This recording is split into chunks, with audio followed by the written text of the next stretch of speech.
Hello everyone, welcome to PrepIAS. My name is Dimple Nankani and हम geography के lectures continue करते हैं। ये जो लेक्चर है this is lecture number 15 and अब हम क्लाइमेट का टॉपिक स्टार्ट करेंगे। तो जब हम क्लाइमेट की बात करते हैं तो क्लाइमेट के टॉपिक में क्या क्या आता है? When you here the word climate, आप किस किस की बात करते हैं? आप क्लाइमेट में एटमॉस्फेयर की बात करते हैं। You talk about the climate change जो एवरीडे आप न्यूज़पेपर में देखते हैं। Atmosphere, climate change. Climate change is related to temperature change, it is related to precipitation change, it is related to pressure change. तो टेम्परेचर कैसे बदल रहा है, प्रेशर कैसे बदल रहे हैं, प्रेसिपिटेशन अलग अलग जगह पे कैसे चेंज हो रही है, क्या एक्सट्रीम इवेंट्स हैं जैसे कि क्लाउड बर्स्ट, आपके cyclones, you have temperate cyclones, you have heat waves. तो एक्सट्रीम इवेंट्स को भी पढ़ते हैं और इन सब के पीछे प्रोसेसेस क्या रिस्पॉन्सिबल। एंड लास्ट में आप क्लाइमेट की क्लासिफिकेशन पढ़ते हैं जैसे कि कोपेन ने अपना क्लाइमेट क्लासिफिकेशन दिया है। तो ये सब क्लाइमेट में आप देखते हैं। तो हम आज क्लाइमेट से स्टार्ट करते हैं। तो हम सबसे पहले सबसे बेसिक हम एटमॉस्फेयर से स्टार्ट करेंगे। तो पहले हम एटमॉस्फेयर को देखेंगे कि what is the composition of atmosphere. Composition of atmosphere is 78% of it is nitrogen, 21% of it is oxygen, and less than 1% is carbon dioxide and other gases like argon, hydrogen, helium, water vapor.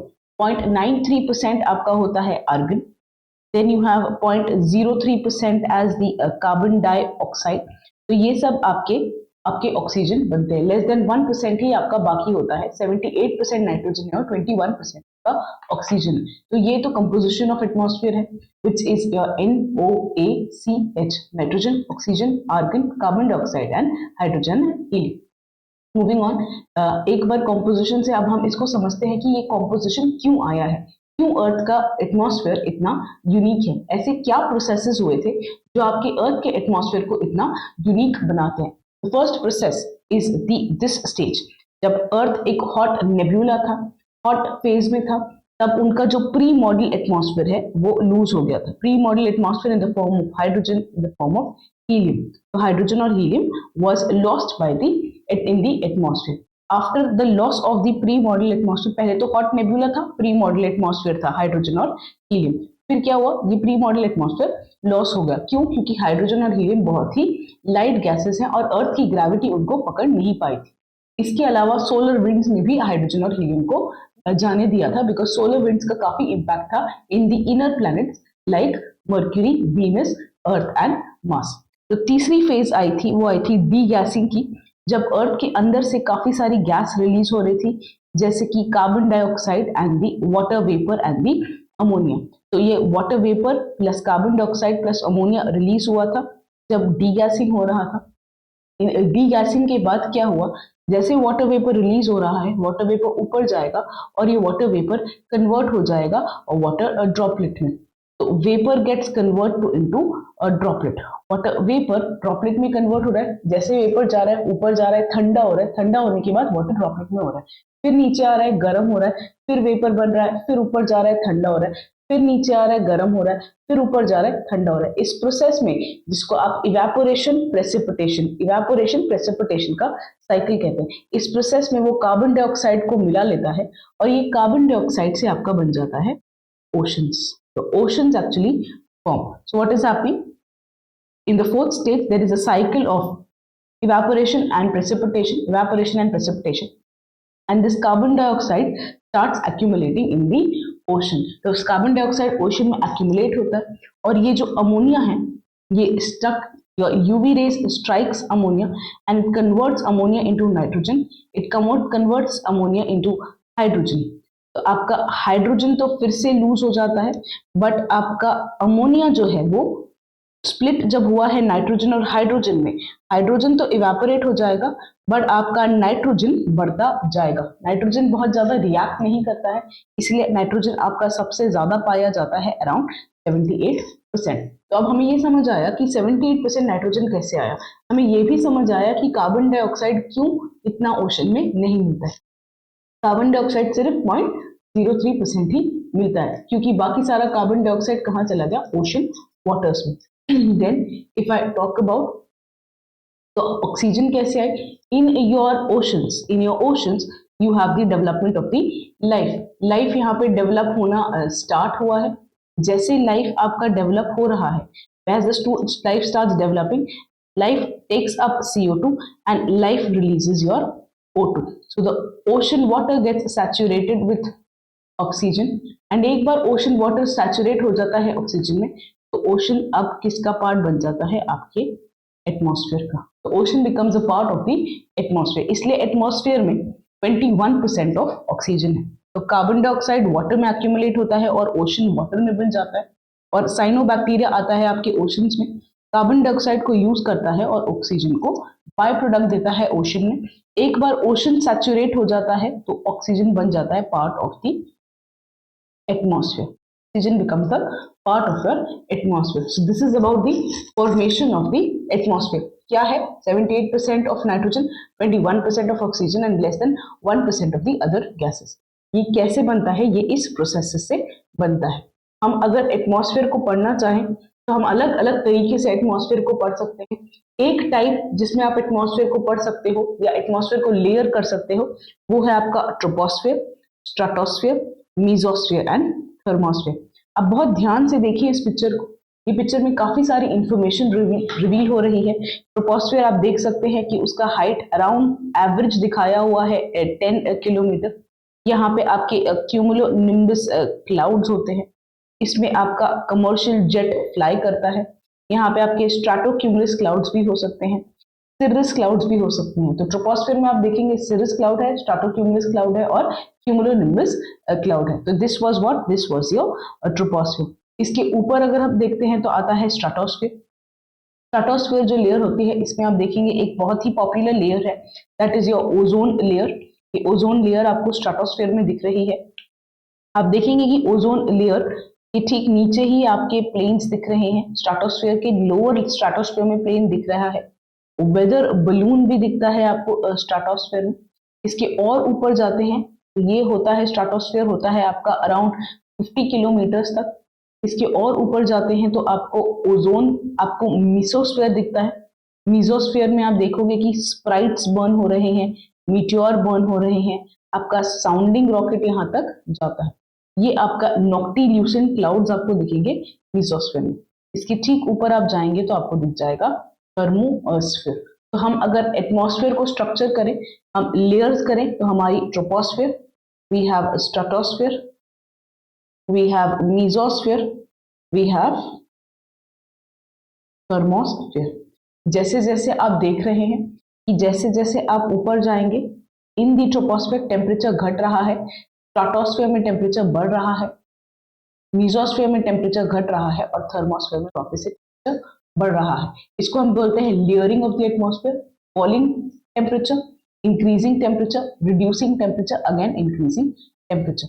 What is happening is there is falling temperature with the increase in height, there is increasing temperature with the increase in height, there is reducing temperature with the increase in the height, and there is increasing temperature with the increase in the height. So you have troposphere, stratosphere, mesosphere, and the thermosphere. This is the structuring of the atmosphere. And if I move out, you can also see कि सबसे ज्यादा कम temperature आपका mesosphere की layer में है. सबसे कम temperature आपका mesosphere की लेयर में आता है. तो हम एक बार इन लेयर्स के बारे में ध्यान से पढ़ते हैं. First layer is the troposphere. आप देख सकते हैं ये आपकी ट्रोपोस्फेयर की लेयर है. यहाँ पे माउंट एवरेस्ट भी दिख रहा है, क्यूमुलोनिम्बस क्लाउड दिख रहा है, सर्कस क्लाउड दिख रहे हैं, कमर्शियल जेट दिख रहे हैं, स्ट्रैटोक्यूमुलस दिख रहे हैं. और एन एवरेज इसका 10 किलोमीटर हाइट लिया है एंड इसका जो वर्टिकल हाइट है इसके ऊपर आपका ट्रोपोपॉज है. तो और ये भी देखेंगे कि जैसे जैसे आप हायर ऑल्टीट्यूड में जाते हैं ट्रोपोस्फेयर में आपका टेम्परेचर क्या हो रहा है, आपका टेम्परेचर गिर रहा है. तो अब इस लेयर के बारे में पढ़ते हैं that the temperature falls with the increase in the height. जैसे जैसे ऊपर जाएंगे टेम्परेचर बढ़ता जाएगा, आप टेम्परेचर घटता जाएगा. जैसे जैसे आप ऊपर जाएंगे आपका टेम्परेचर घटता जाएगा. और अगर हम एक्चुअली हाइट देखें तो इन्होंने तो ऑन एन एवरेज बताया है 10 किलोमीटर, बट ट्रोपोस्फेयर का हाइट इक्वेटर पे अलग होता है और पोल्स पे अलग होता है. The height of the troposphere at the equator is roughly about 18 kilometers, whereas at the pole it is only about 8 kilometers. What is happening is you will see that the temperature is reducing as you move from the surface to troposphere. The temperature is reducing as we move from the troposphere to the from the surface to the troposphere. तो surface से जैसे जैसे आप ऊपर जा रहे हो आपका टेम्परेचर बढ़ता जा रहा है. घटता जा रहा है। जैसे जैसे आप सरफेस से ऊपर जा रहे हो आपका टेम्परेचर घटता जा रहा है ट्रोपोस्फियर में, टेम्परेचर घटता जा रहा है ट्रोपोस्फियर में। तो temperature is falling with the increase in the height in the troposphere. The temperature reaches -80 degree Celsius at the equator. Equator के ऊपर ट्रोपोस्फियर में टेम्परेचर क्या हो रहा है, -80 degree Celsius, whereas it reaches -45 degree Celsius at somewhere around the polar region. तो polar region में आपका -45 डिग्री सेल्सियस होता है और इक्वेटर में -80 डिग्री सेल्सियस होता है। ये जो हाइट है वो डिफरेंट है। ट्रोपोस्फियर की हाइट आप देख रहे हो 8 किलोमीटर है पोल्स पे, बट इक्वेटर पे 18 किलोमीटर है। तो ट्रोपोस्फियर की हाइट क्यों ज्यादा है इक्वेटर पे और क्यों कम है पोल्स पे? क्योंकि आपका ज्यादा हीटिंग कहाँ होता है, आपकी ज्यादा हीटिंग इक्वेटर पे होती है। तो जब आपकी ज्यादा हीटिंग इक्वेटर पे होती है तो एयर ज्यादा ऊपर इक्वेटर पे जाती है। तो air goes very high at the equator but not as high, इतना पोल्स पे नहीं जाती है क्योंकि इक्वेटर पे लंबे टाइम तक जाती है, ऊपर जाती है, बड़े हाइट तक जाती है क्योंकि ये ज्यादा गर्म होता है। तो ट्रोपोस्फियर की हाइट इक्वेटर पे बढ़ जाती है। ठीक है, तो thickness is greater at the equator क्योंकि heat is transported to get greater height by the convectional current at the equator. ज्यादा हीट ट्रांसपोर्ट होती है at the equator by the convectional current. इसको आप, इस रीजन को आप कन्वेक्टिव रीजन भी कहते हैं, ट्रोपोस्फियर के रीजन को कन्वेक्टिव रीजन भी कहते हैं। और सारा कन्वेक्शन स्टॉप हो जाता है आपके ट्रोपोपॉज पे। ट्रोपोपॉज पे सारा कन्वेक्शन आपका स्टॉप हो जाता है, इसके ऊपर और कन्वेक्शन नहीं होता है। इसीलिए क्लाउड्स भी आप देखोगे जनरली आपको ट्रोपोस्फियर तक ही दिखेंगे, क्लाउड्स भी आपको ट्रोपोस्फियर तक ही दिखेंगे। ठीक है, टेम्परेचर आपका इक्वेटर पे इसलिए कम होता है, हमने देखा -80 डिग्री सेल्सियस होता है और पोल पे -45 ही है। टेम्परेचर आपका इक्वेटर पे इसलिए कम होता है क्यों, क्योंकि वो ज्यादा हाइट पे मिलती है। तो अगर ज्यादा हाइट पे मिलती है, ज्यादा हाइट पे मिलती है तो आपका टेम्परेचर घटता चला जाता है। जितना ऊपर जाओगे उतना टेम्परेचर घटता चला जाएगा। यहाँ पे नीचे ही मिलती है इसलिए टेम्परेचर इतना घटता नहीं है। तो this is your troposphere. Troposphere is at a higher height at the equator. Troposphere, there would be lower temperature at the tropopause above the equator. There is not as low temperature at the poles in the tropopause क्योंकि इनकी greater thickness होती है at the equator. ये मीटरोलॉजिकली सबसे significant layer है क्योंकि सारा atmosphere, almost entire atmospheric activities, cyclone बनना, साइक्लोन का ऊपर तक जाना, साइक्लोन किस हाइट तक जाती है, कितने क्लाउड्स बनेंगे, क्या रेनफॉल, क्या फॉग, सब इसी लेयर में होता है। So cyclones, rainfalls, fog, hailstorm इसी लेयर में कंफाइंड है। So this is your troposphere. What is troposphere? The first layer where the temperature is falling with the increase in the height. This was your troposphere. Moving on moving on to the second layer that is called as the stratosphere. तो आप देख रहे हैं ये है stratosphere। इसमें हमने देखा कि एक ओजोन लेयर बहुत इंपॉर्टेंट है। यहाँ पे आपके वेदर बलून्स भी होते हैं। यहाँ देखेंगे कि टेम्परेचर बढ़ रहा है जैसे आप हाइट में जा रहे हैं। यहाँ पे आपका स्काई प्लेन भी होता है। तो what is stratosphere? Stratosphere is a layer above the troposphere. Here the temperature is increasing with the increase in the height. Temperature increases with the increase in the height. तो temperature बढ़ रहा है जैसे जैसे आपकी हाइट बढ़ रही है। Temperature reaches at about 0 degree Celsius eight 50 kilometre. तो जब 50 kilometre at the height of the stratosphere, जो जहां तक स्ट्राटोस्फीयर एक्सटेंड करती है वो होता है 50 किलोमीटर, यहाँ पे टेम्परेचर हो जाता है 0 degree Celsius. Why is the temperature increasing with the increase in the height? This is because of the ozone layer. तो ये जो ओजोन है इसके कारण आपका टेम्परेचर बढ़ता है। The rise in the temperature due to ozone layer. Ozone layer क्या करती है? ये डायरेक्टली सन की रेस को एब्जॉर्ब करती है। As it absorbs the direct rays of the sun rays, the temperature increases with the increase in the height. This layer is almost free from the cloud. यहाँ पे क्लाउड्स नहीं होते हैं, इसीलिए आपके जेट प्लेन्स यहाँ पे आपको दिखते हैं। आप कभी भी प्लेन में ट्रैवल करेंगे तो आपको दिखेंगे कि आप क्लाउड के ऊपर ट्रैवल कर रहे हैं। क्यों क्लाउड के ऊपर ट्रैवल कर रहे होते हैं? क्योंकि क्लाउड एक डिस्टर्बेंस क्रिएट कर सकता है आपके फ्लाइट पे।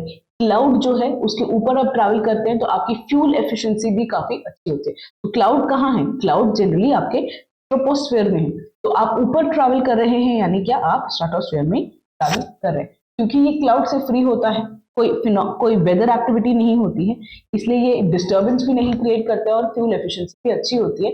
It is therefore ideal for flying the aeroplanes. ठीक है, यहाँ पे क्योंकि weather is generally calm. This was, या तो आपके planes will fly in the higher tropopause, or they can fly in the stratosphere, the lower stratosphere. So this is about the second layer, that is stratosphere. इसके बाद हम देखते हैं mesosphere.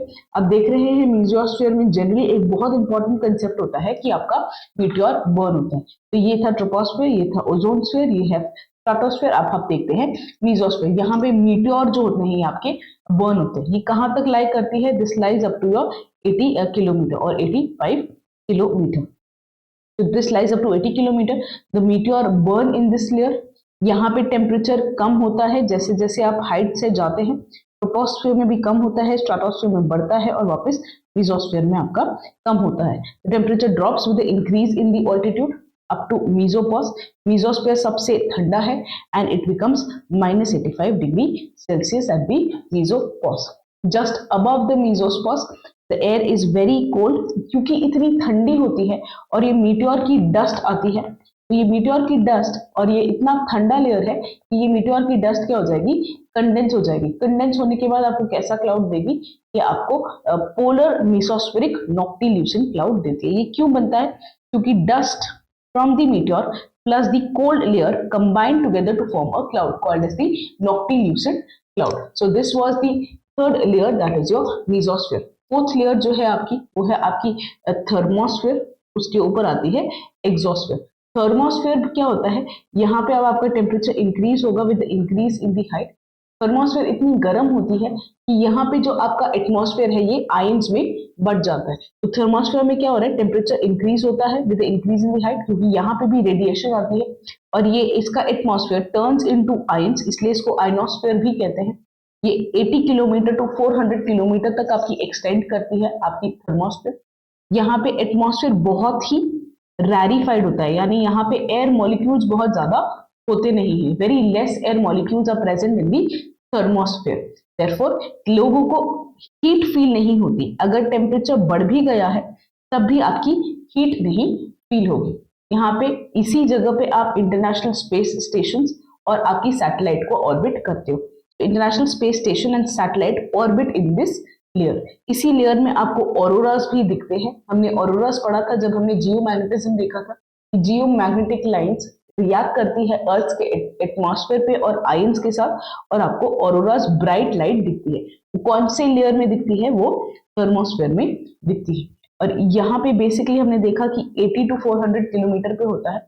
Nearly approximately eight 100 kilometre हम कहते हैं आपकी एक लाइन है, that is called as the Karman line. So you have at the 100 kilometer you have a line called as Karman line, and it is used to define the boundary between Earth's atmosphere and the outer space. So space और Earth के atmosphere की जो boundary line है, that is 100 kilometer line called as the Karman line. So we are talking about the various layers, that is stratosphere, your troposphere first, stratosphere, mesosphere and the thermosphere. तो हमने each layer के बारे में देखा. UPSC में इस पे कई सारे क्वेश्चंस पहले आ चुके हैं. अब 2011 में आए हैं, 2012 में भी क्वेश्चन आया है. क्वेश्चंस को देखने के पहले हम लास्ट लेयर को एक बार ढंग से देख लेते हैं. That is your exosphere. 400 kilometre के ऊपर आपको एक्सोस्फीयर मिलती है. देखो आप कारमान लाइन भी देख सकते हैं, आप यहाँ पे इंटरनेशनल स्पेस स्टेशन और सैटेलाइट भी देख सकते हैं. You can see ozone, you can see noctilucent flight, you can see water balloons, you can see this is weather balloons, you can see the jet planes, you can see other things here also. Exosphere जो होती है 400 kilometre के above होती है. यहाँ पे भी बहुत ही rarefied होता है एटमॉस्फेयर. यहाँ पे आपका हाइड्रोजन और हीलियम मिलता है जो फ्लोट करता है आपका स्पेस में, और यहाँ पे भी टेम्परेचर बढ़ता है at the increase in the height. ये लेयर बेसिकली मार्क करती है कि अब आपका स्पेस आ चुका है जहां पे हाइड्रोजन और हीलियम रहेगा. तो this is your Earth's atmosphere. 2011 का जो ये क्वेश्चन है, this I am saying as a question. इसका आंसर आप मुझे बताएंगे कमेंट्स में. ए वाले क्वेश्चन का question is the jet aircraft fly easily and smoothly in the lower stratosphere. Lower stratosphere में क्यों एयरक्राफ्ट फ्लाई करते हैं, इसका क्या एप्रोप्रिएट एक्सप्लेनेशन है? क्या यहाँ पे क्लाउड और वाटर वेपर नहीं मिलता है, प्लस क्या यहाँ पे वर्टिकल विंड्स नहीं मिलती है? You have to answer what is the answer for the question number A. So this was question number A. Moving on, second हम देखते हैं क्वेश्चन नंबर बी कि एक लेयर है अर्थ के एटमॉस्फेयर में जिसको आप आइनोस्फेयर कहते हैं, जो थर्मोस्फेयर का पार्ट है. जिसके कारण रेडियो वेव कम्युनिकेशन फैसिलिटेट होता है। ऐसा क्यों होता है? क्यों? क्योंकि यहाँ पे ओजोन है, इसीलिए रिफ्लेक्ट करती है रेडियो वेव को, या रेडियो वेव की बहुत बहुत लंबी वेवलेंथ है। ये है क्वेश्चन नंबर बी। इसका भी आंसर आप हमको कमेंट में बताएंगे। So what is answer for question A, what is the answer for question B? We will see your comments and get back to you. Moving on, then आप atmosphere पढ़ रहे हैं तो आप हीट बजट भी समझे। What is heat budget? Try to understand heat budget. If I talk about heat budget यानी क्या? आप देखेंगे कि अर्थ का एवरेज टेम्परेचर 15 डिग्री सेल्सियस ही रहा है, और अर्थ का एवरेज टेम्परेचर बहुत ज्यादा बड़ा नहीं है और बहुत ज्यादा कम भी नहीं है। What is the reason for this? The reason for this is कि अर्थ एक परफेक्ट हीट इंजन की तरह बिहेव करता है। हीट इंजन की तरह बिहेव करता है यानी क्या? जितना भी सोलर रेडिएशन अर्थ पे आता है, अर्थ के सरफेस पे आता है, अर्थ के एटमॉस्फेयर पे आता है, वो सारा का सारा वापस स्पेस में चला जाता है। तो हीट आई, अर्थ के सरफेस पे आई, कुछ काम किया, फिर वापस एटमॉस्फेयर में गया और एटमॉस्फेयर से वापस स्पेस में चला जाएगा। इसलिए ये परफेक्ट हीट इंजन की तरह काम करता है। Absorbs heat, does some work and gives out the heats. And you will see that जितना हीट आता है उतना ही हीट चला जाता है, इसीलिए इसको बजट कहते हैं। इनकमिंग और आउटगोइंग दोनों बैलेंस पे है। ये हीट बजट है, जिसके कारण आप देखेंगे कि अर्थ का atmosphere is not progressively warming, is not progressively getting cooler. तो इसमें कुछ फिगर्स हैं जिसे हमने सिंप्लीफाई किया है, आपकी एनसीईआरटी से लेके सिंप्लीफाई किया है, तो आप ये देख सकते हैं कि इनकमिंग सोलर रेडिएशन जो अर्थ पे आती है, जो अर्थ और अर्थ के सरफेस पे आती है, that is about 1.92 कैलोरीज पर सेंटीमीटर स्क्वायर प्लस पर मिनट। तो अगर आप जितना भी अर्थ पे सोलर रेडिएशन आता है 1.2 कैलोरीज पर सेंटीमीटर स्क्वायर पर मिनट, इसको आप ये इंसोलेशन कहते हैं, इनकमिंग सोलर रेडिएशन कहते हैं, इंसोलेशन या इनसोलर रेडिएशन कहते हैं। इसको हम फॉर कन्वीनियंस 100 यूनिट मान लेते हैं। If I keep this as 100 unit, तो अब 100 यूनिट सन से आया, जैसे सन से 100 यूनिट आ रहा है, एटमॉस्फेयर में जब आ रहा है, तो एटमॉस्फेयर, अर्थ का सरफेस, बाकी क्लाउड्स कुछ को रिफ्लेक्ट कर देंगे, कुछ को डायरेक्टली बाहर भेज देंगे, कुछ रिफ्लेक्ट कर देंगे। इसको हम कहते हैं एल्बिडो। एल्बिडो का मतलब होता है रिफ्लेक्टिविटी। तो यू आर रिफ्लेक्टिंग इट। कितना होता है? ये होता है 35 यूनिट्स। तो reflected by clouds, reflected by the surface, total कितना बनाते हैं? ये 35 यूनिट्स बनाते हैं।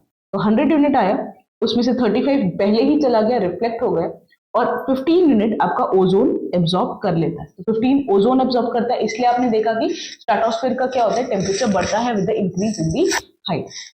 देन आपका अर्थ पे कितना बचेगा? फिर आपके अर्थ के सरफेस पे 50 यूनिट आता है। तो पहले अर्थ से आया था, पहले सन से आया था 100, 35 बाहर चला गया, 15 ओजोन ने ले लिया, तो सरफेस पे कितना आया? 50। आपका सरफेस पे आ गया 50। अब ये 50 इसमें से अर्थ डायरेक्टली भेज देता है, इसमें से अर्थ डायरेक्टली भेज देता है, ठीक है, to the space 5 units. 5 units directly भेज देता है। 45 यूनिट्स अर्थ का सरफेस एटमॉस्फेयर को भेजता है, और ये एटमॉस्फेयर 45 यूनिट स्पेस को भेज देता है। 45 यूनिट्स भी चला गया, आपका 5 यूनिट चला गया, 50 यूनिट चला गया।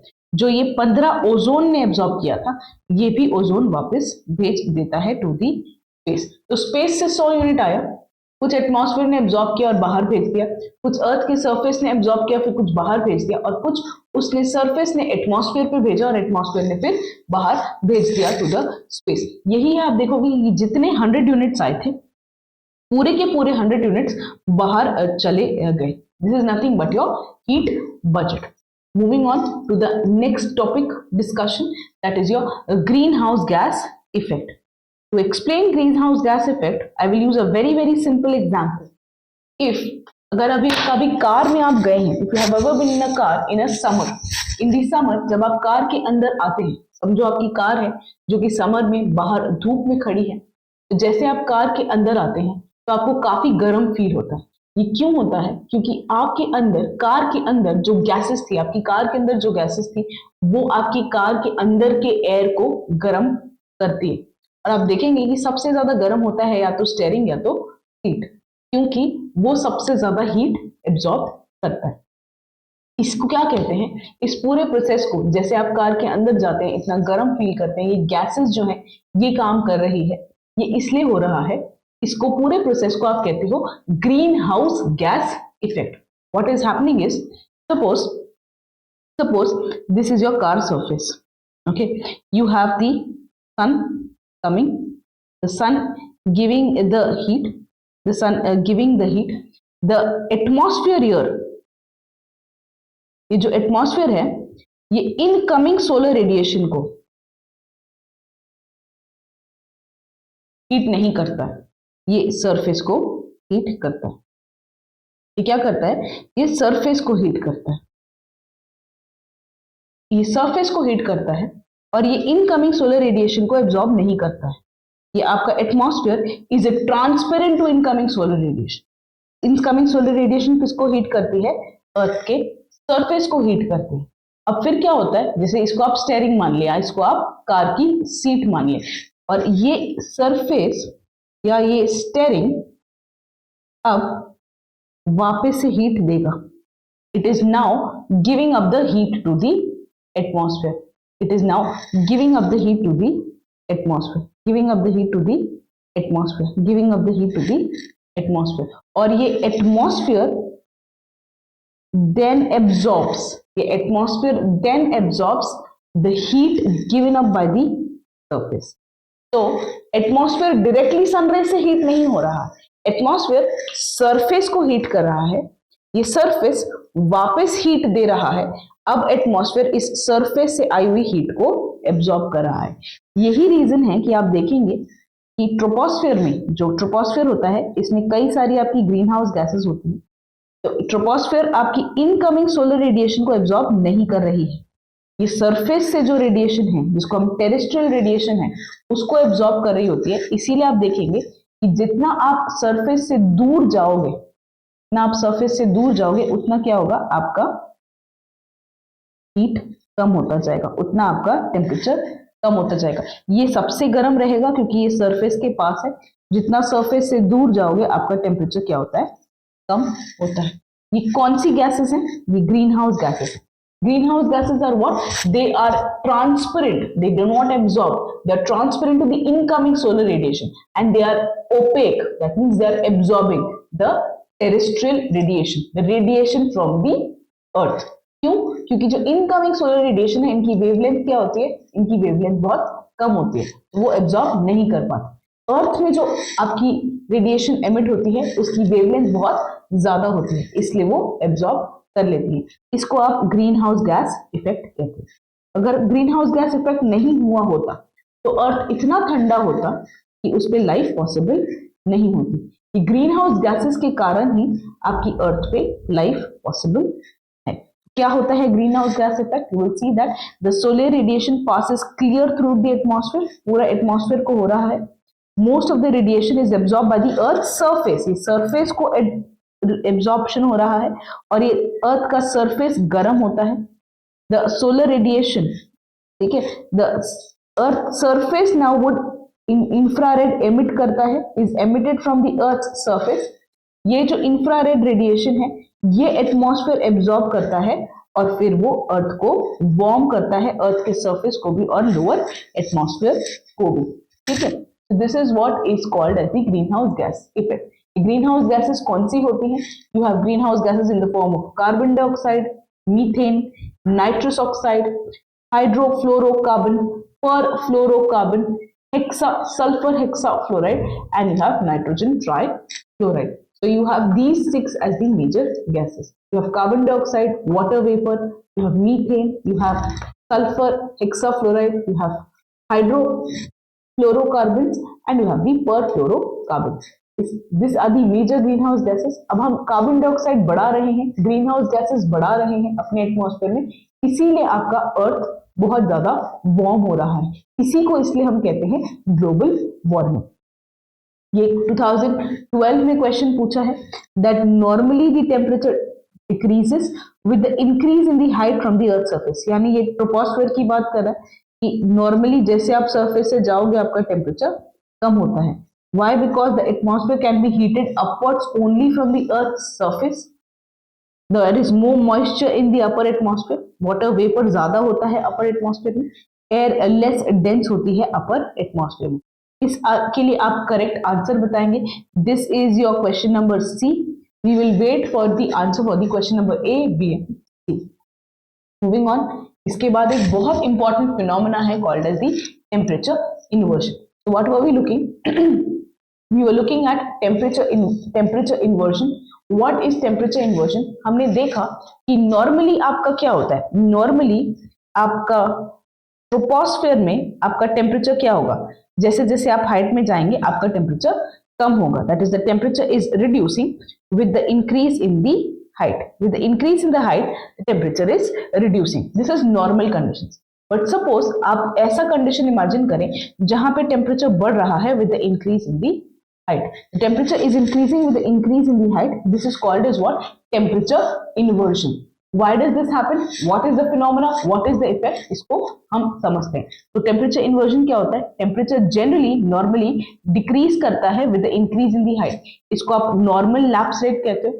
पर कई बार आपकी सिचुएशन रिवर्स हो जाती है, लैप्स रेट इन्वर्ट हो जाता है, यानी rather than cooling the temperature is increasing, this is called as the inversion of the temperature. ये बहुत ही कम ड्यूरेशन के लिए होती है, पर ये बहुत ही कॉमन है, स्पेशली आप दिल्ली में देखेंगे in the winter season. What happens, this happens, तो पूरे दिन भर में अर्थ ने आपके सरफेस को वार्म किया, this is what is happening, the earth warm the surface, surface warm हो गया, बिकॉज सरफेस वार्म हो गया तो यहाँ पे आपकी एयर भी वार्म हो गई, और जैसे जैसे आप दूर जाते हो अर्थ से आपकी एयर कूल होती है, ये जनरल कंडीशंस होती हैं।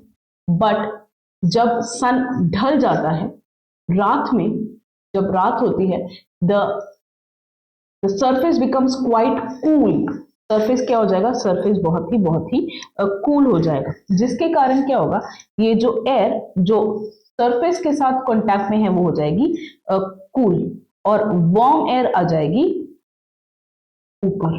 तो क्या हो रहा है, जैसे जैसे आप ऊपर जाओगे, जैसे जैसे आप ऊपर जाओगे, you can see that the, जैसे जैसे आप ऊपर जा रहे हैं, you can see that this is surface which is, this is the surface which is quite cool, this is the surface which is quite cool. As you move away from the surface, this is also cool, further you move away from the surface, this becomes warm. So as you rise higher in the height, the temperature is increasing. What happens, ये कब होता है, जब long winter night होती है, sky भी बहुत clear होता है, हवा भी बहुत स्टिल होती है, जितनी भी अर्थ ने हीट एब्जॉर्ब की थी वो अब वापस देगा, और अर्थ बहुत कूलर हो जाएगा, earth is cooler than the air above, तो ये अर्थ बहुत कूल हो गया और ये इसके एयर से कंपैरेटिवली काफी कूल है, तो आपकी नीचे वाली लेयर भी काफी कूल हो जाएगी। ये कहाँ होता है, ये पोलर रीजन में, तो it's an every day phenomena, polar region में क्वाइट कॉमन है, ये होता रहता है। तो देखो कि क्या होता है इसके कारण, तो विंटर नाइट में आपका धरती बहुत ठंडी हो गई, तो एयर जो इसके कांटेक्ट में थी वो भी ठंडी हो गई, और वार्म एयर को पुश किया अबव, तो वार्म एयर ऊपर पुश हो गई, और आपकी ये कंडीशन ऑफ टेम्परेचर इन्वर्जन आ गया। तो ये जो सरफेस इन्वर्जन की कंडीशन है, इसके कारण क्या होता है, आपकी स्टेबिलिटी आती है। जब भी वार्म एयर अबव रहे और कोल्ड एयर बिलो रहे, तो आपकी स्टेबिलिटी होगी, कभी बारिश नहीं होती है। So you have lot of stability conditions, और यहाँ पे आपका जो स्मोक है ये आपका ट्रैप हो जाएगा, क्योंकि अब हवा ऊपर नहीं उठ रही है, तो कोल्ड आपका डस्ट, आपका स्मोक यहाँ ट्रैप हो जाएगा इस इन्वर्जन लेयर के नीचे। अब देखते हैं, विंटर्स में काफी पोल्यूटेड होती है आपकी एयर, बिकॉज स्मोक और डस्ट यहाँ पे ट्रैप हो चुका होता है, क्योंकि स्टेबिलिटी आई है। जब तक कि अब सन नहीं आएगा, सन वापस से इस धरती को गर्म नहीं करेगा, तब तक की कंडीशन रहेगी। तो डेंस फॉग दिखेंगे समर में, सॉरी मॉर्निंग में, डेंस फॉग दिखेंगे मॉर्निंग में विंटर टाइम पे, और ये इन्वर्जन काफी कॉमन रहेगा, तब तक रहेगा जब तक सन वापस नहीं आ जाता और अर्थ को वार्म नहीं करता। This is the condition of the surface inversion, this is the condition of the surface inversion. Okay ये सरफेस इन्वर्जन का कंडीशन है। दिल्ली में पोलर रीजन्स में टेम्परेट रीजन में क्वाइट कॉमन है, स्पेशली इन दी विंटर्स। दूसरा इन्वर्जन है that is called as the valley inversion या माउंटेन इन्वर्जन। तो क्या होता है देखिए कि आपका during the day time what is happening, during the day time you can see that the conditions are normal, but during the evenings the cold air is coming below. As the cold air is coming below, it pushes the warm air up. तो ठंडी हवा I mountain से नीचे, और जैसे ठंडी हवा नीचे आई रात को तो उसने क्या किया, वार्म एयर को ऊपर धकेल दिया। तो अब क्या होगा, जैसे जैसे आप सरफेस से दूर जा रहे हो आपका क्या हो रहा है, टेम्परेचर बढ़ रहा है। तो ये कहाँ होता है, ये आपके हिल्स और माउंटेन्स में होता है, क्योंकि एयर कोल्ड एयर का ड्रेनेज हुआ।